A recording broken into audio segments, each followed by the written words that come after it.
আসসালামু আলাইকুম। কেমন আছেন সবাই? আশা করি যে যেখান থেকে বসে আমার ভিডিও দেখছেন আল্লাহর অশেষ রহমতে সবাই ভালো আছেন। আমরাও আলহামদুলিল্লাহ বেশ ভালো আছি। গত ভিডিওতে শেয়ার করেছি আমার ছোট বোনের বেবি হয়েছে। তো আজ তাকে দেখতে বাসায় যাচ্ছি। হসপিটাল থেকে নিয়ে যাওয়া হয়েছে, 4 দিন হয়। তো আমার হাজব্যান্ড ব্যস্ত থাকার কারণে উনি আর হসপিটালে যেতে পারেনি। আর সেই সাথে ছোটোখাটো কিছু নিয়মকানুন আছে, সব মিলিয়ে আজ যাচ্ছি। যাওয়ার সময় বোন বলছিল কিছু গাছ নিয়ে যেতে। তো আমার 3টা মানি প্ল্যান্ট হয়েছে। আমি বেশ অনেক কষ্ট করে মানি প্ল্যান্টগুলো টিকাতে হয়েছে। আমার হাতে কেন যেন মানি প্ল্যান্ট ভালো হয় না। তো একটা মানি প্ল্যান্ট নিয়েছি, আর সেই সাথে হচ্ছে ক্যাটটেক্স নিয়েছি একটা। আমার এখানে বেশ কয়েকটা ক্যাটটেক্স ছিল, তো সেগুলো আমার একটু ভুলের কারণে নষ্ট হয়ে গিয়েছে। আমি পরবর্তীতে যখন আবার ক্যাটটেক্স আনবো তখন আর এই ভুলগুলো করব না।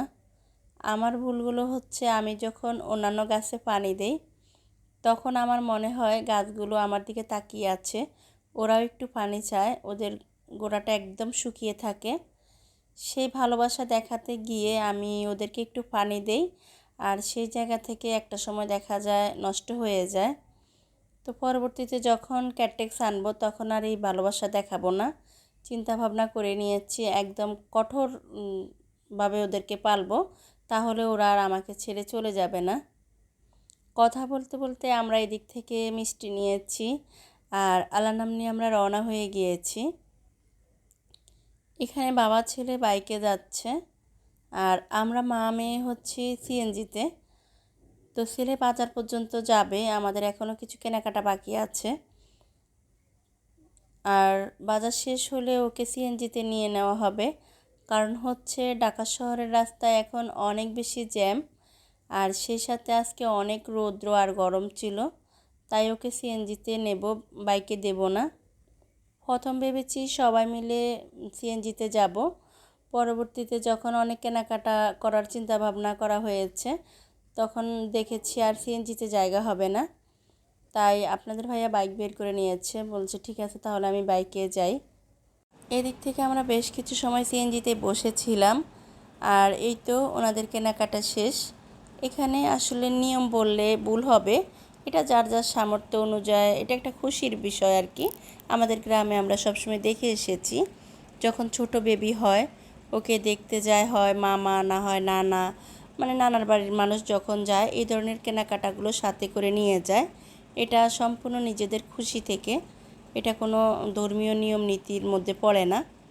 তো আমরা এখানে বেশ বড় একটা মাছ নিয়েছি, সেই সাথে ছোট ছোট কবুতরের বাচ্চা নিয়েছি, আর হচ্ছে কলার ছড়ি, মিষ্টি, বাবুর পোশাক, এই ধরনের কেনাকাটা আর কি। এগুলো মূলত নানা বা বড় মামারা নিয়ে যায়। তো আমার আব্বা যেহেতু অসুস্থ, আর সেই সাথে আমাদের কোনো বড় ভাই নেই, তো আজ সেই দায়িত্বটা আমার হাজব্যান্ডে পালন করছে।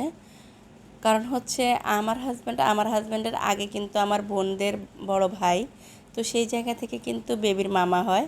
তো আজ সেই মামার দায়িত্ব পালন করছে। আর এই তো আমরা যে স্পেশাল লোকটাকে দেখতে এসেছি উনি এসে দেখছি ঘুমাচ্ছে।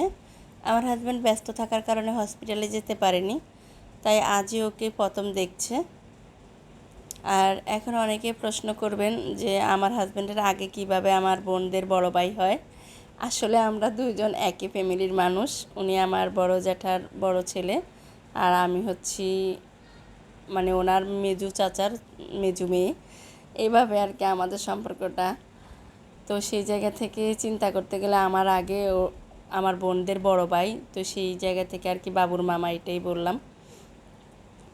আর এখানে দুই ভাইরা মিলে মানে কসাই যাকে বলে আর কি, দক্ষ কসাই, এত ছোট একটা কবুতর জবাই করতে অনেক বড় একটা বটি নিয়েছে, যার ভারে কবুতরের মাথায় আলাদা হয়ে গিয়েছে। সেই নিয়ে কিছু সময় আমরা অনেক হাসাহাসি করলাম। আসলে ওনাদের তো এগুলোর প্রতি তেমন মানে অভিজ্ঞতা নেই, হঠাৎ করে কাজ করতে আসলে আর কি যা হয়, তো আজ তাই হয়েছে। কবুতরগুলো কাটা হয়েছে, এখন হচ্ছে বড় মাছটা কাটার পালা। তো মাছটা আসলে বাসায় কেউ কাটতে পারছে না বলে বাজারে নিয়ে গিয়েছে।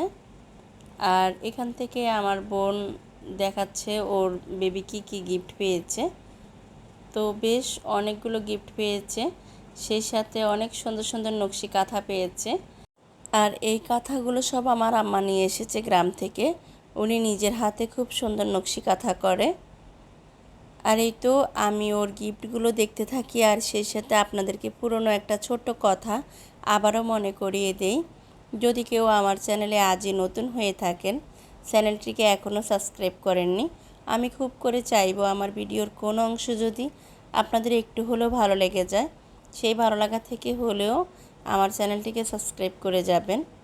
আর খুব বেশি ভালো লাগলে ফ্যামিলি এবং ফ্রেন্ডসদের মাঝে শেয়ার করবেন, কারণ আপনাদের একটা লাইক, আপনাদের একটা শেয়ার আমার চ্যানেলের জন্য অনেক বড় পাওয়া, আমাকে পৌঁছে যেতে সাহায্য করবে আপনাদের মতো অনেক ভাইয়া আপুর কাছে, যারা অলরেডি এই কাজটি করেছেন, প্রতিনিয়ত আমার পাশে আছেন, আমাকে সাপোর্ট দিচ্ছেন আর সুন্দর সুন্দর কমেন্টস করে আমার ভিডিওর ভালো এবং মন্দ দিক জানাচ্ছেন, তাদেরকে জানাচ্ছি অসংখ্য ধন্যবাদ। আপনি যদি ভিডিওটা ফেসবুক থেকে দেখে থাকেন, প্লিজ আমার পেজটা ফলো দিয়ে যাবেন। আর আপনি যদি আমার ফেসবুক পেজের নাম না জেনে থাকেন, আজ বলে দিচ্ছি, আমার ফেসবুক পেজের নাম হচ্ছে আমার খন্তি কড়াই।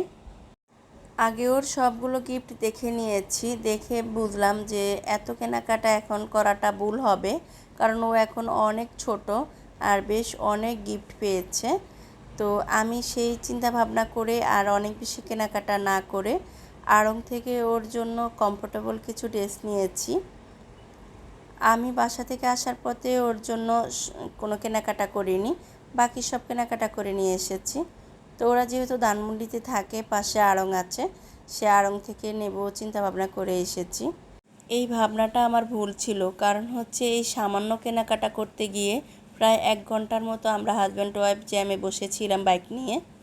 তো বেশ অনেকটা সময় আমাদের নষ্ট হয়ে গিয়েছে, তাই তড়িঘড়ি করে রাতের খাবার খেয়ে আমরা আর বেশি দেরি করিনি, বাসার উদ্দেশ্যে বের হয়েছি। এখন প্রায় রাত 11টা বেজে গিয়েছে। তো এখন হচ্ছে আমাদের বিদায় বেলা।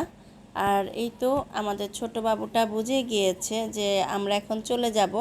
বিদায় বেলা আসলে সবারই খারাপ লাগে, তো ওরও মনে হচ্ছে খারাপ লাগছে।